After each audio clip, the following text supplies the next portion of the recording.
Boa noite, sejam todos bem-vindos aqui no Núcleo Frei Henrique para mais uma palestra na noite de hoje. Nós estamos entrando ao vivo, esperando as pessoas se conectarem para que possamos iniciar a nossa transmissão. Então sejam todos bem-vindos mais uma vez. As pessoas que forem chegando, deixem uma boa noite para a gente aqui, para ver se o som está chegando de uma maneira bacana. Vocês vão sinalizando para a gente qualquer problema e aí a gente vai ajustando, né?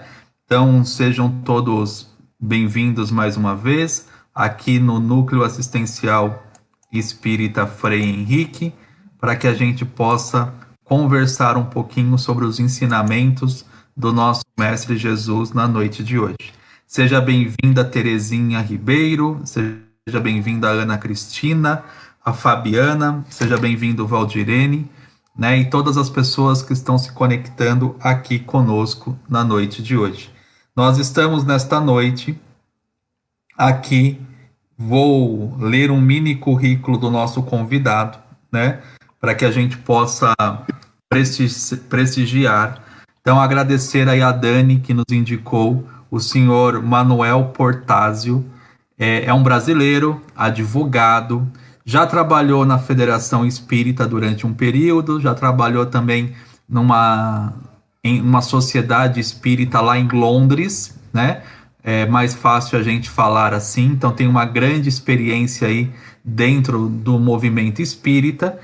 E a grande questão que é bacana ressaltar é que ele é autor de dois livros. Então ele tem um livro chamado Deus, Espírito e Matéria, e fora da salvação e fora da educação não há salvação.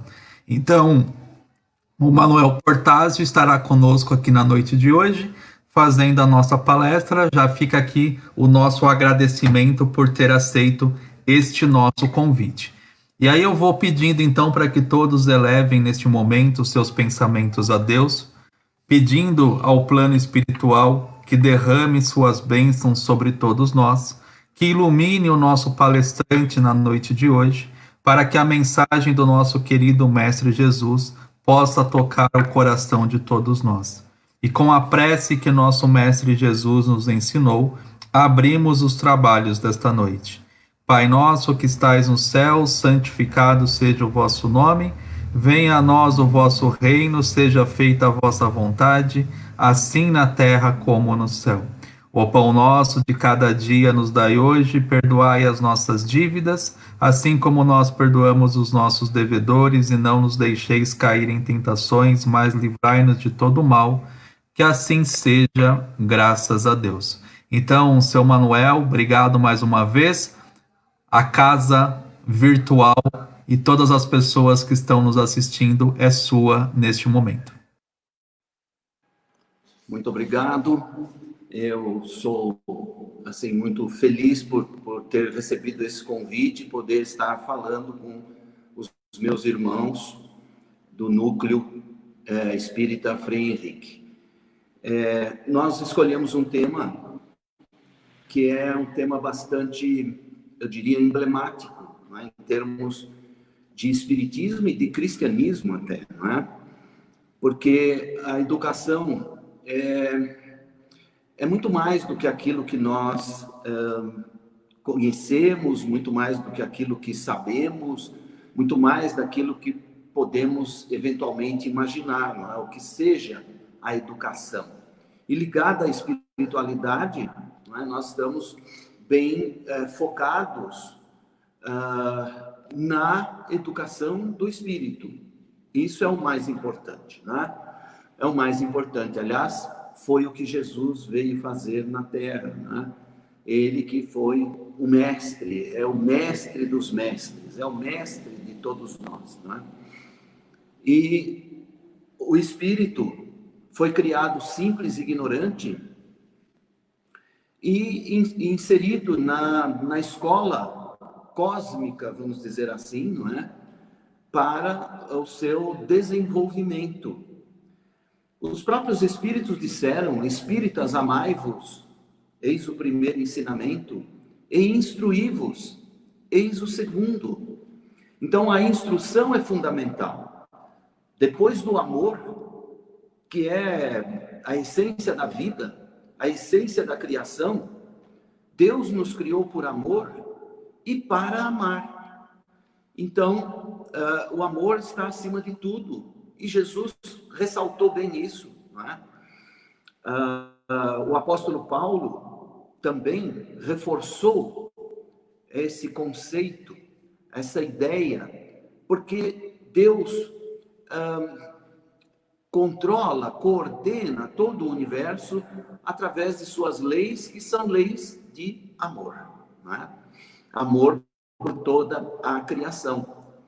Então, quando nós falamos em educação do espírito, nós estamos falando desse processo, desse longo processo que levará cada um de nós da condição de seres simples e ignorantes ao estado de pureza, né? Estado de pureza absoluta. Ou seja, quando completarmos todo o nosso processo educacional. Educação é, acima de tudo, liberdade, ou seja, a educação do espírito leva à sua libertação. Quando nós olhamos a palavra educação do ponto de vista da sua origem, da sua etimologia, nós nos deparamos exatamente com essa ideia. Por quê? A palavra educação, o verbo educar, né?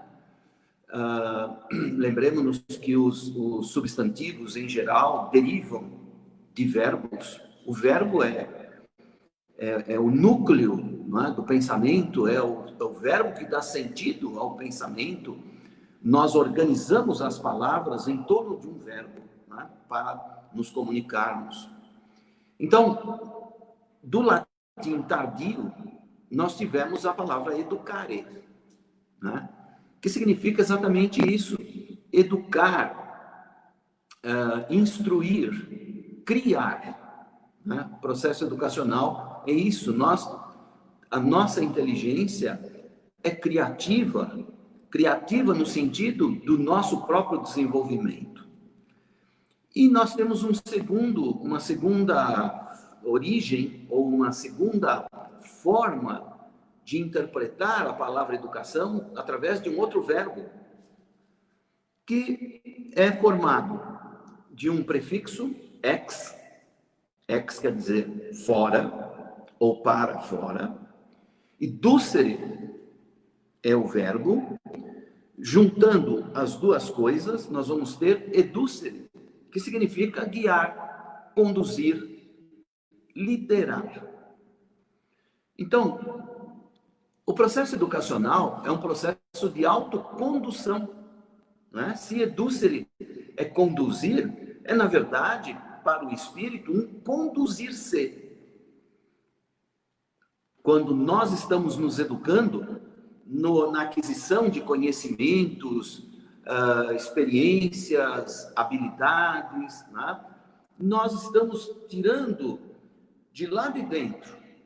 Ou seja, o processo de educação do espírito funciona de dentro para fora. Lembremos-nos que Platão dizia que aprender é recordar. Ou seja, eu recordo de algo que eu já trago em mim, não é? Todos nós temos digamos, um arcabouço de conhecimentos, palavras, vocábulos, e principalmente de ideias, porque já passamos por diversas existências em diferentes culturas, já falamos diferentes línguas, mas o que importa não são as palavras, e sim as ideias, não é, que nós trazemos em nós de todo esse aprendizado, porque as ideias são as mesmas. As ideias são abstratas, são metafísicas. As palavras são físicas, né? Então, o processo de educação é um processo de autocondução do espírito, né? Nós estamos caminhando para isso.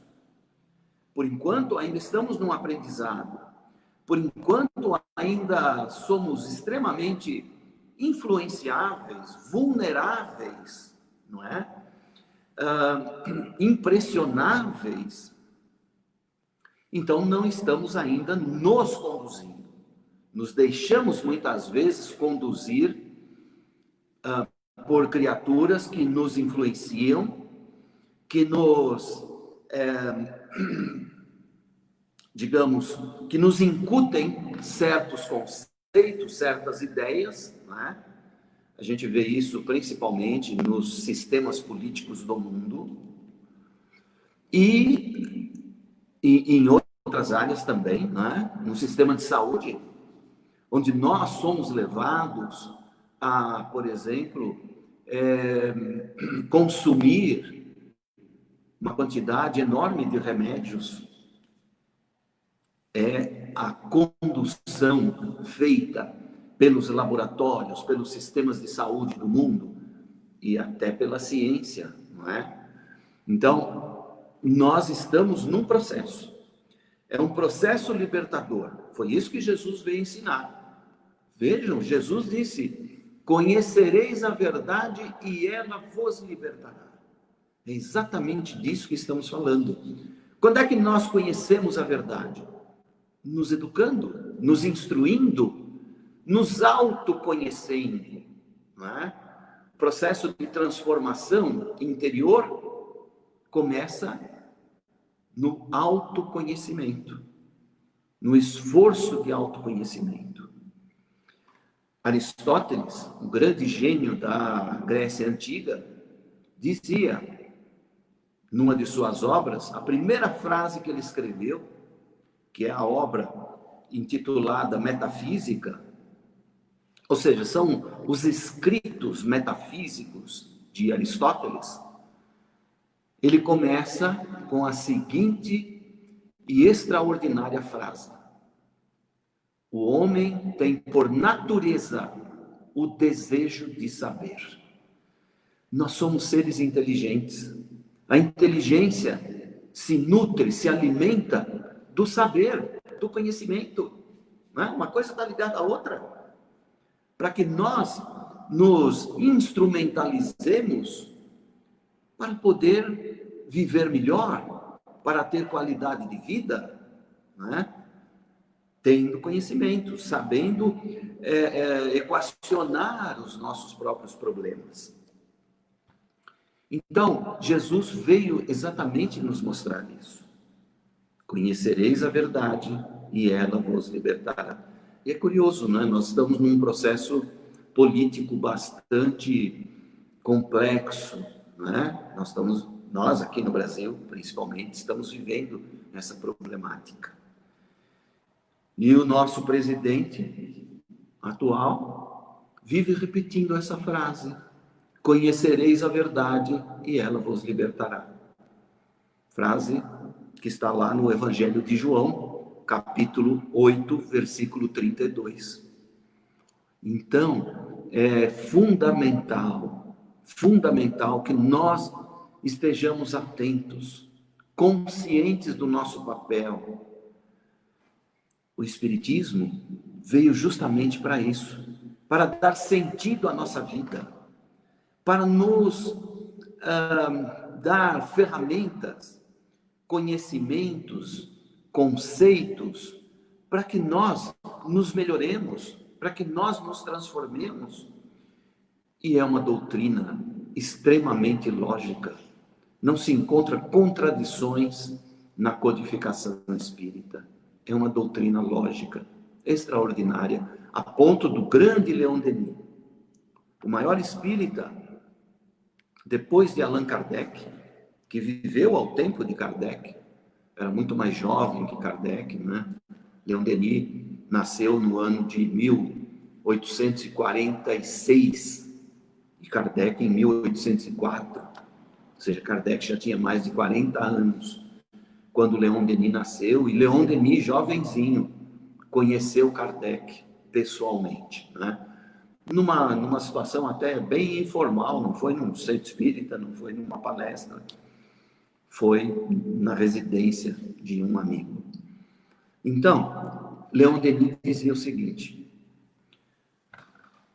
maravilhosa doutrina que luariza de esperanças a noite de nossas vidas. Vejam, maravilhosa doutrina, uma doutrina completa, uma doutrina divina, doutrina eterna, dizem os Espíritos, no Livro dos Espíritos, que luariza de esperanças. Imaginemos a lua cheia, não é? Que enche o céu de claridades, né? Aquela lua belíssima, trazendo esperanças, né? Para a humanidade, que luariza de esperanças a noite de nossas vidas. O que é a noite para nós? É a nossa ignorância, é a falta de conhecimento de tantas coisas, não é? Vejamos também o mito da caverna de Platão. Platão, no mito da caverna, um mito celebérrimo, né? O mais estudado dos mitos dentro da obra platônica. Platão, que foi um precursor do Cristo, né? Junto com seu mestre, Sócrates. Platão descreve o mito da caverna. Fantástico para nós compreendermos a divisão da realidade existencial em dois planos diferentes, em duas dimensões. A caverna, a dimensão material, o mundo físico. O exterior da caverna, o mundo espiritual, o mundo cósmico, né? O universo criado por Deus. Então, o mito da caverna nos dá bem uma noção daquilo que o Espiritismo veio para explicar. Claro que os filósofos do mundo, aqueles que se debruçaram sobre o mito da caverna, que já existe há 25 séculos praticamente, né? Muita gente ao longo desses 25 séculos se debruçou sobre o mito da caverna, mas a visão, a interpretação é de acordo com o mundo, né? Com os conhecimentos que o homem tem no mundo. O Espiritismo veio dar uma visão espiritual do mito da caverna também. Ora, isso para dizer, inclusive, que se Jesus foi o nosso grande mestre, antes dele, para iniciar esse processo educacional da humanidade, né, existiram outros mestres, que eram, na verdade, enviados do Cristo, né? E aí vamos ver esses mestres aparecerem na China, no Egito, na Índia, em Israel, né, o povo judeu, Roma, Grécia, principalmente na Grécia, em que homens de grande saber, espíritos, certamente vindos de algum outro sistema, porque já vieram preparados, já vieram com esse desenvolvimento intelectual extraordinário, tirando-nos daquele período do pensamento mágico e introduzindo na Terra a idade da razão, né? Do raciocínio lógico. Eles buscavam, os primeiros filósofos, as causas primeiras, os primeiros princípios de tudo.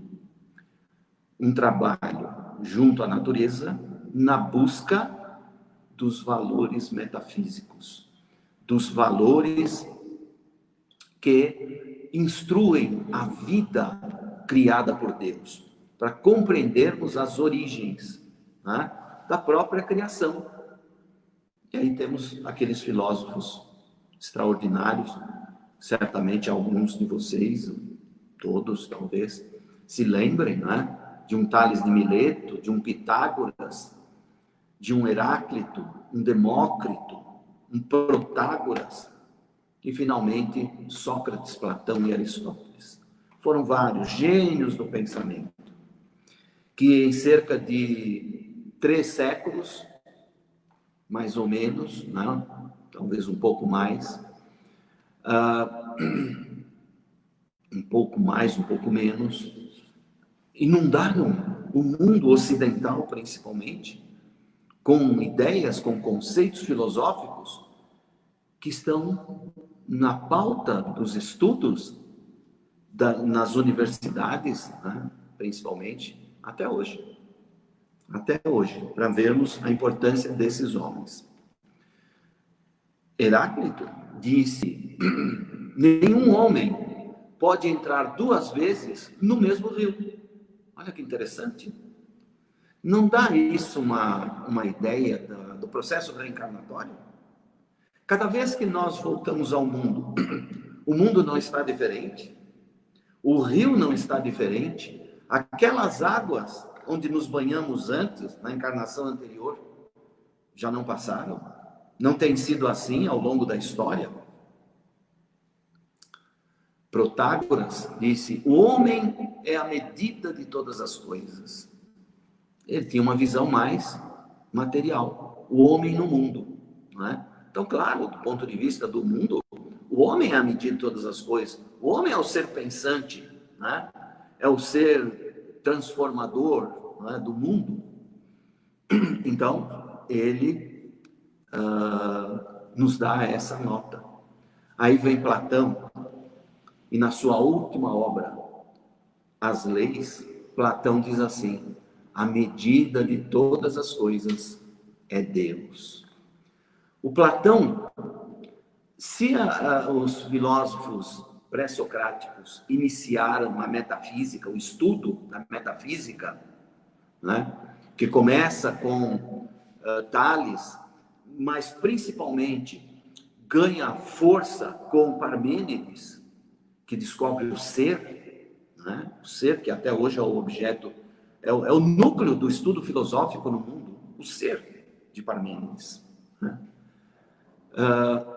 Então a metafísica já começava a ensaiar os seus primeiros passos, mas é Platão, o metafísico por excelência. É Platão quem vem falar de um mundo espiritual, um mundo das ideias. É Platão quem vem falar que a alma é imortal em diversas das suas obras. Platão diz: a alma é imortal. E assim nós vamos ver esses grandes mestres, né, se desdobrando em falar das coisas do Espírito, daqueles valores, daqueles tesouros a que Jesus se referia. Juntar esses tesouros nos céus, onde nenhum ladrão rouba, a traça e a ferrugem não corroem, nada se perde, não é? Ao passo que os tesouros do mundo são perecíveis, roubáveis, né? E, como todos nós sabemos, transitórios, né?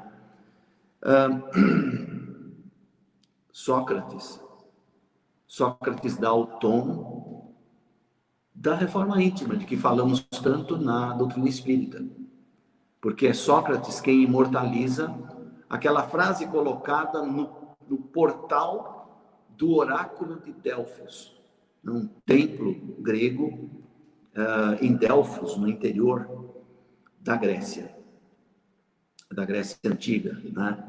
E nesse portal estava escrito: homem, conhece-te a ti mesmo. Aliás, o nosso grande irmão, companheiro de ideal espírita, né, Haroldo Dutra Dias, ainda completa, ele diz: lá estava escrito: homem, conhece-te a ti mesmo, ponto, nada em excesso. Um complemento admirável, né? Então, é isso, conhecer-se a si mesmo, estar nessa vontade, nesse ímpeto para se conhecer, a fim de se melhorar, cada um melhorando, o mundo melhora. É isso que está acontecendo nos dias de hoje, né? Nessa fase de transição planetária. Sócrates diria mais: a vida sem exame é indigna do homem. Nós somos os seres inteligentes. Tem muita gente, né, que passa pela vida sem viver, não examina nada, não procura se conhecer, vive por viver, não é? Infelizmente, vemos nos dias de hoje um grande vazio existencial nesse sentido, né? Então, muitos de nós estamos, digamos, trabalhando mais o corpo do que a alma, não é? Estamos buscando ainda produzir aquele corpo sarado nas academias, né, do mundo, porque isso é que tem valor, né, nos dias de hoje para os homens, desde que a igreja perdeu a sua primazia em termos de ensinamento religioso, né, dada a falta de confiança dos homens na religião, nas religiões em geral, né? Então, o homem mergulhou no materialismo, no imediatismo, no consumismo, e aí então tudo é visto sob a ótica do homem e não do espírito, né? E então as pessoas passam pela vida.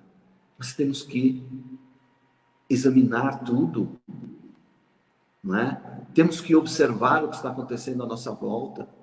Esse aprendizado é importante para nós, mesmo aquelas provas, porque passam os nossos semelhantes. Se nós procurarmos compreender e ajudar até o outro, né, no seu desenvolvimento, na solução dos seus problemas, né, quando isso seja possível, pelo menos com uma prece, né, a gente sabe que pode, nós estamos exatamente apontando para essa realidade, né? É importante avaliar a vida. Nós estamos num fim de ciclo, não é isso? Essa fase de transição, muitos pensam, por exemplo, agora com essa pandemia que invadiu o mundo, né? Todo o mundo, todo o orbe, muitos pensam que é o fim do mundo, preconizado pela Bíblia, né? Pelos profetas. Não é o fim do mundo. O mundo não vai acabar, muito menos agora. É o fim do grande ciclo civilizatório de 10.000 anos. Há 10.000 anos terminou a última era glacial na Terra. E o homem começou a se preparar para o advento da civilização. E a civilização se instaurou, né? No Oriente, Egito, Israel, Índia, né?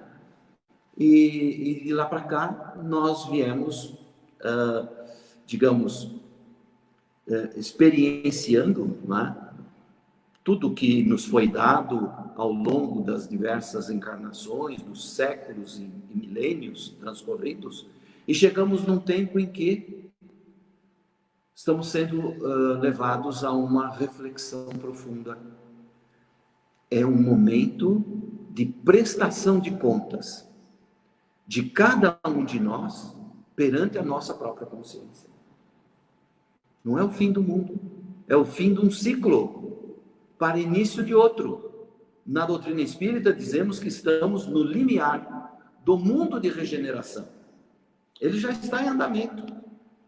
O mundo de expiações e provas está se findando. Vejam, essa pandemia é um marco, digamos, divisório, não é? Entre essas duas realidades. Então, nós temos que pensar nisso. Temos tido, talvez, entre aspas, vamos dizer assim, o privilégio de estar na Terra neste momento em que tudo isso está acontecendo, não é? E nós, como espíritas, temos o dever de colaborar para a melhoria do mundo, através do nosso exemplo, a prática da caridade, a divulgação do espiritismo. Isso é fundamental, não é? Então, temos que nos ater a esses grandes ensinamentos.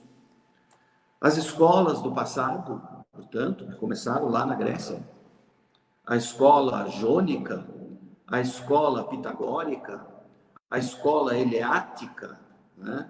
A escola atomista, a escola platônica, a escola aristotélica, né?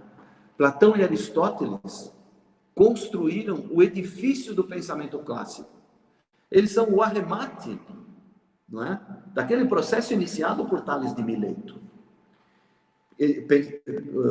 Pensamento clássico que, como o cristianismo, é o elemento constitutivo da cultura ocidental, que tem características diferentes, não é, da cultura oriental.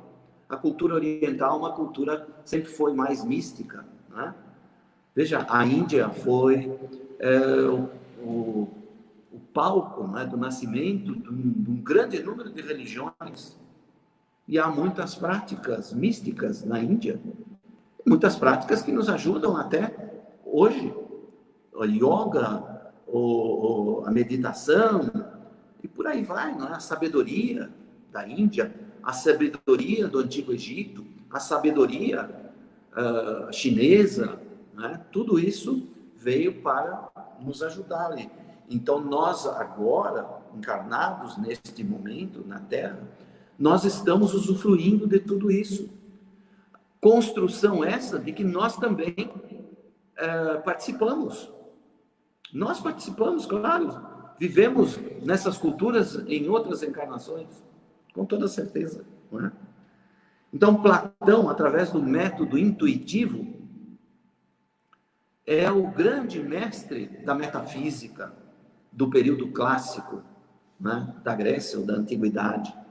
Aristóteles introduz o método científico, a física, o estudo da natureza, são os primórdios da ciência, do método científico, né, que ele introduz.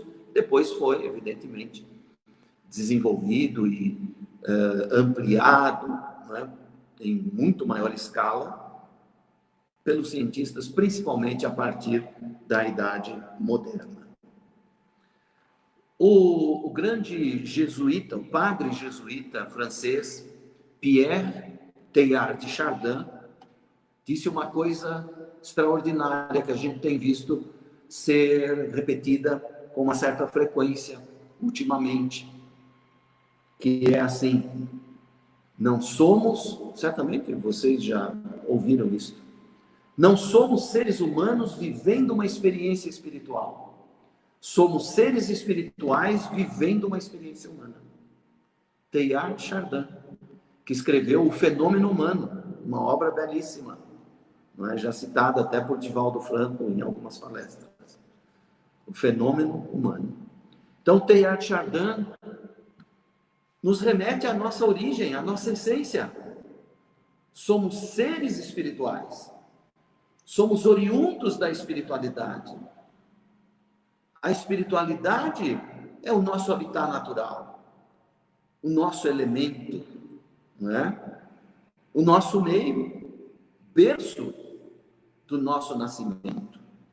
E aí nós vimos para uma experiência humana, porque é a experiência na carne, na matéria, que impulsiona o nosso desenvolvimento e o nosso progresso. Tá? Portanto, é muito importante, né, nós aprendermos isso. Muita gente, nos dias de hoje, né, não acredita na existência do espírito. Muita gente ainda acha que a vida é uma só. Que a vida é uma só. Com a morte, extingue-se tudo. Não tem sentido esse pensamento. Não tem lógica. Por que tantas lutas? Por que tantos sofrimentos?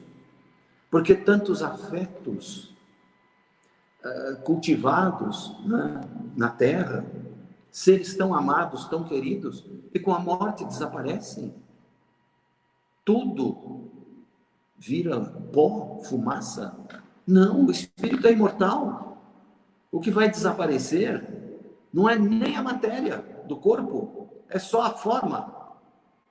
A forma é que se decompõe, o corpo se decompõe, a matéria volta à sua fonte de origem. Vai ser eventualmente reciclada e servir à formação de outros corpos. É assim que funciona. Estamos na Terra para nos espiritualizar. É isso que queremos dizer. E que muitos não entendem. Como digamos, se desgostaram das religiões, né? Ficam achando que os valores espirituais não querem dizer nada. Vivemos hoje o imediatismo. Ninguém quer assumir mais compromissos afetivos duradouros.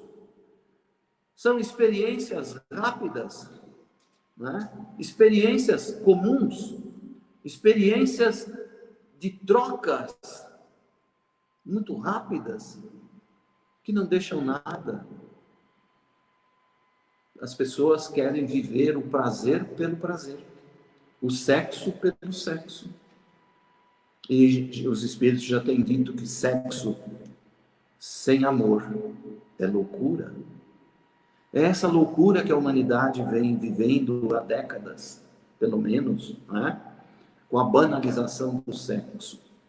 E aí então ninguém busca mais os valores espirituais, né? Vão deixando para mais tarde, e quando vê, já não dá mais tempo, já foi, né? Temos, sim, que nos desenvolver espiritualmente, para o nosso próprio bem, não é para agradar ninguém, muito menos a Deus, né? Deus nos criou, nos conhece, não é? Mas é para isso que nós vivemos na carne, para nos espiritualizarmos, né? E aqui recebemos esses ensinamentos extraordinários dos Espíritos, né? A Terra é uma grande escola, é um instituto educacional, né? O mundo, nosso mundo. Mas como disse Jesus, há muitas moradas na casa de meu Pai. Há muitas escolas.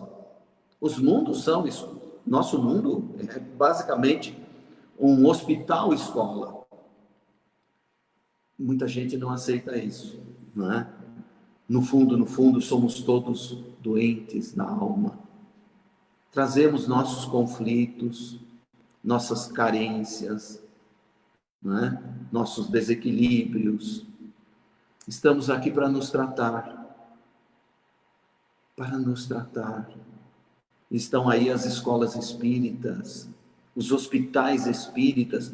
Vejam, fecharam-se os manicômios que estavam espalhados pelo Brasil e no lugar surgiram hospitais espíritas. Faz algum sentido isso? Perfeitamente. Muitos que foram internados em manicômios ao longo dos séculos e milênios eram só seres perturbados espiritualmente. Precisavam de um tratamento espiritual e não da farmacopeia que é distribuída nos manicômios. Aliás,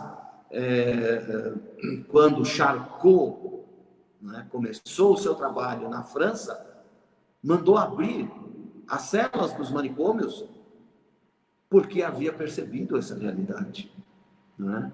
Aqueles indivíduos não eram loucos, a maioria tem problemas espirituais, e hoje, graças a Deus, existem as casas espíritas, os tratamentos espirituais, a desobsessão, né?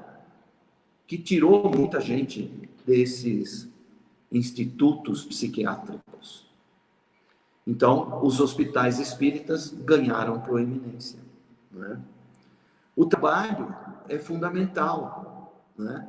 O trabalho é libertador também.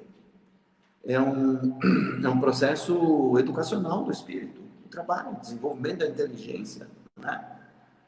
Quando Deus disse, ganharás o teu pão com o suor do teu rosto, disse a Adão, né, no mito do paraíso, da criação do homem, aquilo é um mito, né?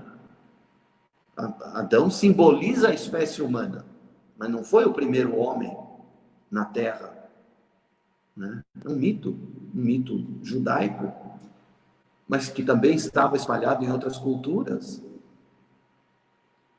Então, o trabalho, como parece a muitos, não é um castigo. Deus não disse, ganharás o pão com o suor do teu rosto. Disse, você vai trabalhar para ter o merecimento não é? Das tuas conquistas. É fundamental. É fundamental. Por quê? Muita gente diz, mas, puxa vida, por que Deus já não nos criou perfeitos? Para quê? Para vivermos em estado contemplativo eternamente? Isso é um absurdo. Isso é um verdadeiro absurdo. Graças a Deus que existe o trabalho, lei do trabalho, uma das leis divinas. O fato é que tudo isso nos ajuda a nos libertar, a nos desenvolver, a nos conduzir por nós mesmos, não é? Rui Barbosa, o grande jurisconsulto brasileiro, baiano notável, um QI muito acima da média, né? Participou do Tribunal Internacional de Haia, na Holanda, no início do século passado.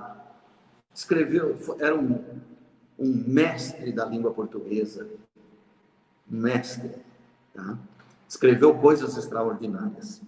E num discurso que ele escreveu para os formandos da Faculdade de Direito do Largo de São Francisco, a cuja formatura ele não pôde comparecer, mas mandou o discurso. Nesse discurso ele escreveu o seguinte: o Criador inicia e a criatura termina a criação de si mesma. Daí a necessidade do trabalho, do conhecimento, né, da instrução.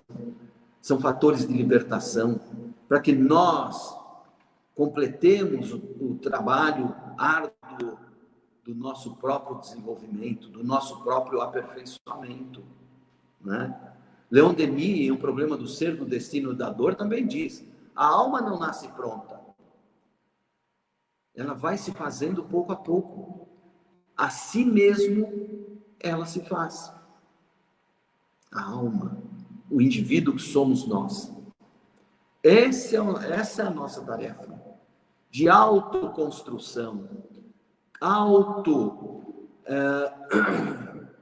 libertação, não é? E autoelevação da alma.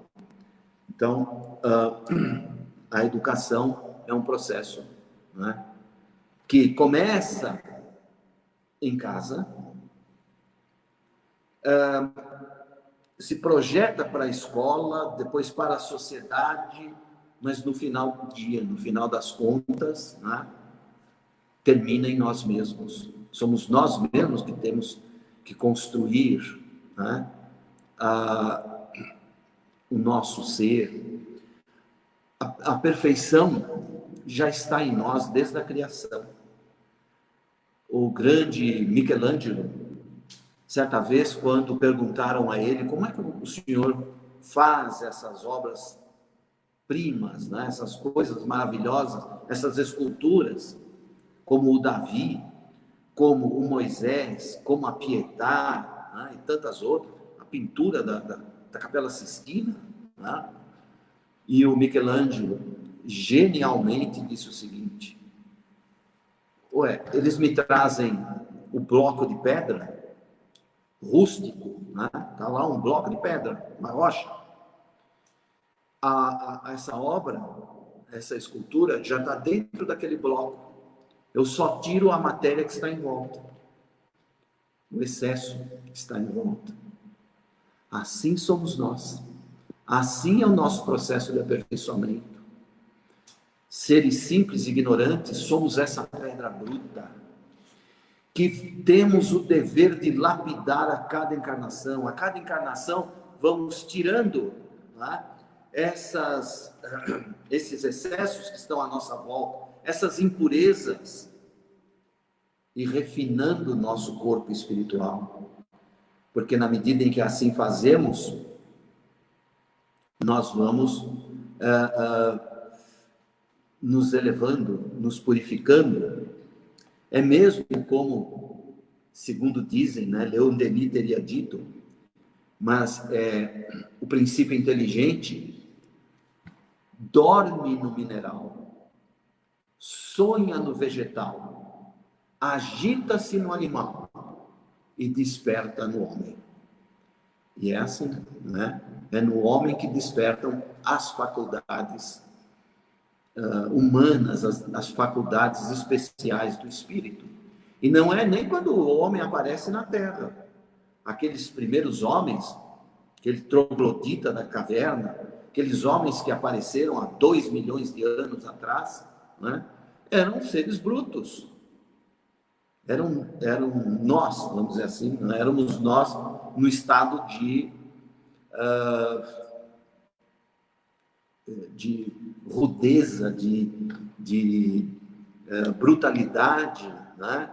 De animalidade, pouco a pouco, de encarnação para encarnação, em 2 milhões de anos, nós nos libertamos daquelas características externas do animal, os pelos, o corpo todo coberto de pelos, né? As nossas próprias formas, nossas próprias linhas arquitetônicas foram se refinando, não é? E finalmente surgiu o Homo sapiens sapiens, que somos nós, não é? E a partir daí começamos um novo ciclo de desenvolvimento. No nosso livro, Fora da Educação Não Há Salvação, está escrito ali: quando Jesus veio ao mundo, os caminhos da cultura estavam de uma certa forma desbravados, tracejados, e embora houvesse instrução, já faltava educação, no sentido real da palavra. Então, em todas as culturas haviam já livros sagrados, não é? Havia uma certa sabedoria na China, no Egito, na Índia, né? Os Vedas da Índia, o primeiro livro sagrado da humanidade, né? Os Vedas, o livro da sabedoria. Veda quer dizer saber, né? Então, isso já existia antes de Jesus. Jesus veio introduzir um processo pedagógico, veio nos mostrar, nos ensinar o que é que nós deveríamos fazer para nos educarmos, não é? E dá então aquele código de moral extraordinário, que é o Sermão do Monte, nos capítulos 5, 6 e 7 do Evangelho de Mateus. Sermão do Monte, ao qual até o Gandhi, né? Mahatma Gandhi, se referiu, ele que era chamado pelos indianos Mahatma, né? A grande alma, ele se referiu ao Sermão do Monte da seguinte forma: ele não era cristão, não é? Pelo menos não. O cristianismo não era uma religião nascida na Índia, mas ele era um verdadeiro cristão pela prática, pelo exemplo, né? Pela sua atitude, pelo seu comportamento. Então ele disse assim: se toda a literatura religiosa da Terra desaparecesse num incêndio, não ficasse nada, como disse Jesus, né? Não ficasse pedra sobre pedra, não ficasse página sobre página, né, dos livros, tudo fosse queimado. Mas, se tivesse sobrado apenas o Sermão do Monte, tudo estaria salvo. Ou seja, o Sermão do Monte é suficiente para o desenvolvimento moral da humanidade, nas palavras do Mahatma Gandhi, tá? Então, é isso. Jesus, segundo o professor Herculano Pires, assinala o aparecimento do horizonte espiritual na Terra. No livro O Espírito e o Tempo, o Herculano, na primeira parte do livro, desenvolve essa ideia dos horizontes, né? Dos horizontes. O horizonte tribal, o horizonte agrícola, o horizonte civilizado, né? São 5 horizontes, e o último é o horizonte espiritual, tá? O espiritual. Esse é inaugurado por Jesus. Então, Jesus vem inaugurar a era do Espírito na Terra, verdadeiramente, né? Porque ele veio falar para o Espírito imortal que estava encarnado naquele momento e para os que viessem a posteriori, inclusive aqueles mesmos que viriam a reencarnar outras vezes, que se naquele primeiro momento não tivessem entendido o ensino de Jesus, né, teriam outras oportunidades para fazê-lo. Então, Jesus, com uma pedagogia inigualável, coloca a educação em níveis jamais vistos até ali, nem nas escolas da Grécia Antiga, né, havia educação daquela forma. Né?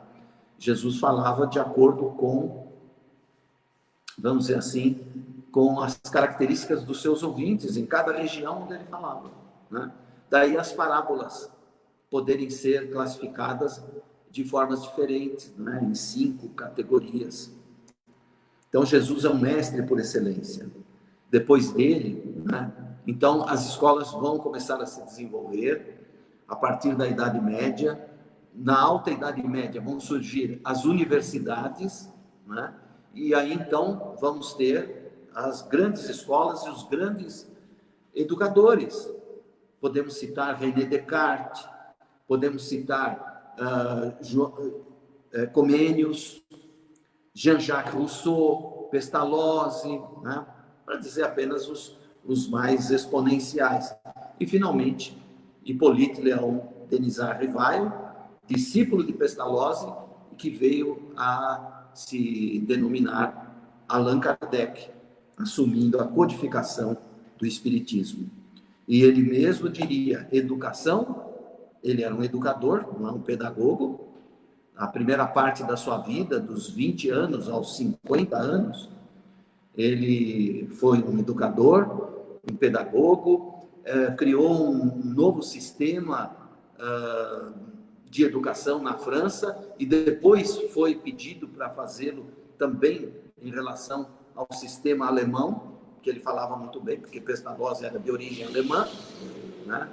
E ele, então, aplica os seus conceitos de educação, né, no seu trabalho, na sua missão como pedagogo. E aí, quando assume o estudo, né, dos ensinamentos dos Espíritos, o Espírito da Verdade, ele vai colocar no próprio Livro dos Espíritos o seguinte: educação é o conjunto de hábitos adquiridos, não a educação intelectual, mas a moral. Veja, a educação intelectual é aquela que nós adquirimos na escola, né?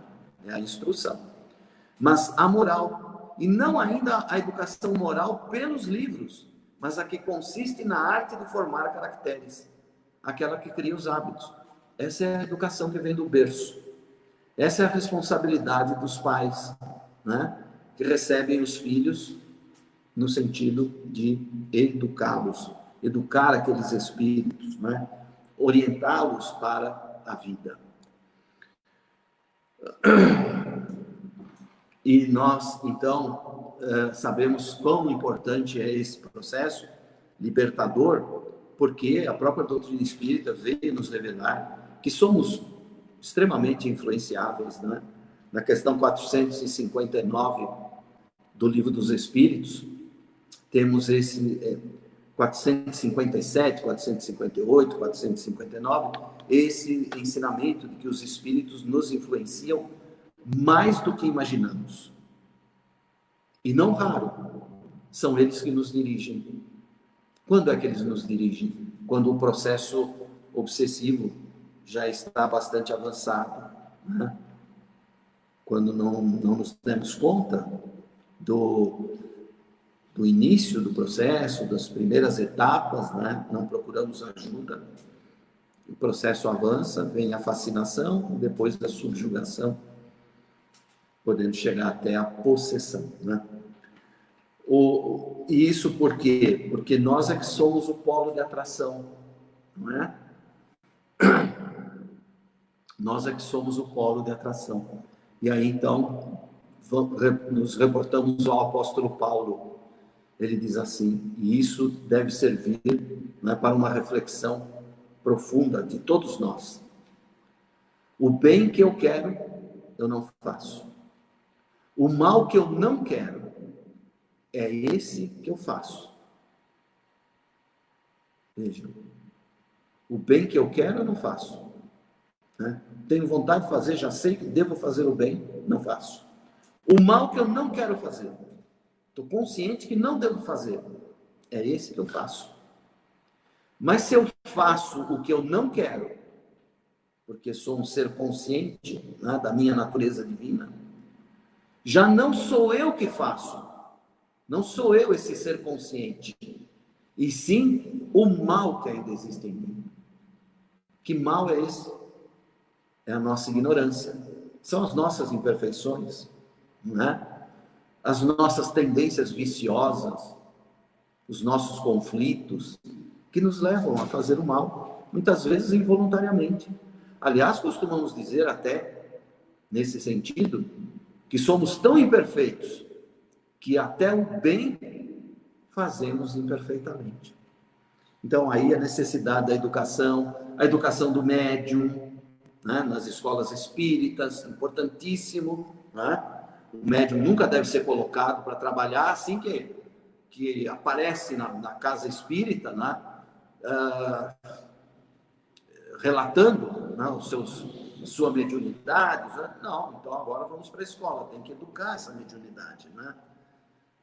Nós passamos pela educação pela dor. O Leon Denis, no livro O Problema do Ser, do Destino e da Dor, também vai dizer: a dor é uma lei de equilíbrio e educação.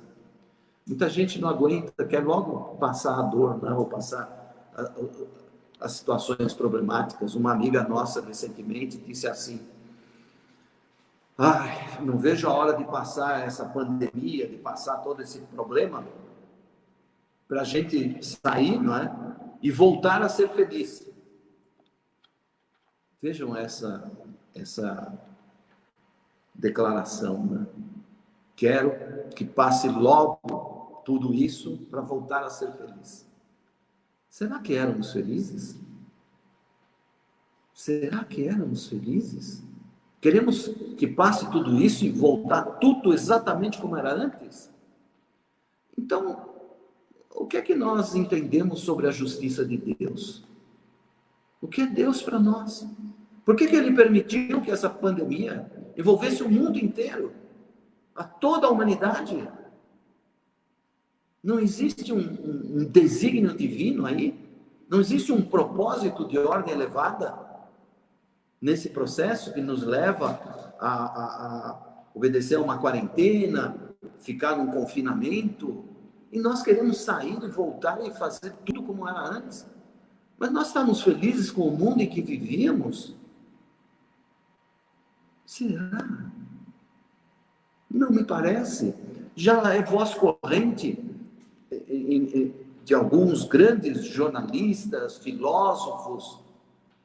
Vai haver uma nova normalidade.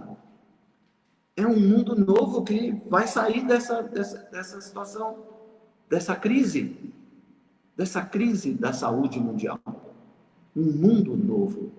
E nós vamos ter que nos adaptar a ele. Muitas coisas já estão sendo feitas, não é? Muitas coisas já estão diferentes. Os funcionários que agora passam a trabalhar em casa, não precisam mais se deslocar, não precisam enfrentar aquele trânsito terrível das manhãs para chegar ao seu trabalho, levar 2 horas e meia, 3 horas no trânsito, né? Naquele estresse danado. Podemos trabalhar de casa. Muita gente vai ficar nessa situação. É também bom para as empresas, é para todo mundo, né? E as pessoas podem ficar mais em contato com a família, com os filhos. Nem todo mundo percebe isso, né? Então, isso tudo começou com Jesus. E Jesus previu tudo isso. Quando nós nos deparamos com o Apocalipse de João, obtido lá na ilha de Patmos, né? Vemos, os Espíritos revelam que foi Jesus quem fez aquela revelação, né, a João, aquele livro extraordinário, simbólico, né, mas com uma mensagem profunda para toda a humanidade, retratando esse momento também. Outros momentos já se passaram na história, mas esse também, porque Jesus mesmo disse: eu sou o caminho, a verdade e a vida. E é isso que é Jesus. Somos felizes, podemos enfrentar essa situação que estamos vivendo hoje com muita tranquilidade, né? Com muita tranquilidade, por sermos espíritas e temos um entendimento, né, do sentido verdadeiro da vida humana. Portanto, lembremos de que educar é evolver de dentro para fora, revelando na forma perecível, no corpo, a verdade, a luz e a vida imperecíveis e eternas do Espírito. Por isso que são as características de Deus, a cuja imagem e semelhança fomos criados. Portanto, o processo é de dentro para fora. Nós somos mestres e aprendizes ao mesmo tempo. Somos nossos próprios educadores e temos deveres de educar outras criaturas que Deus nos envia, né, para o nosso regaço. E essa é a missão dos pais e das mães na Terra também. E assim, finalizando este nosso encontro, queremos agradecer aos benfeitores espirituais que estão conosco desde o início, que nos dão o suporte para as nossas tarefas na casa espírita e fora dela, no trabalho também de divulgação da própria doutrina espírita.